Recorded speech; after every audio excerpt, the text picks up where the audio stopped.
যুবকরে পায়ে হাত রেখে বলি তওবা কর, আর গানের আওয়াজ কানে দিবা না রে বাবা।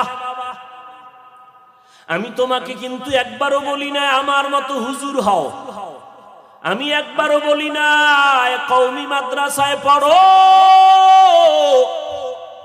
একবারও বলি না তাবলীগ করো না হয় জাহান্নামে যাবা, একবারও বলি না আমার পীরের কাছে যাও, চরমনাই যাও, উজানি যাও, না হয় জাহান্নামে যাবা, একবারও বলি নাই ব্যবসা ছেড়ে দাও, চাকরি ছেড়ে দাও, স্কুল ছেড়ে দাও, কলেজ ছেড়ে দাও, একবারও বলি না।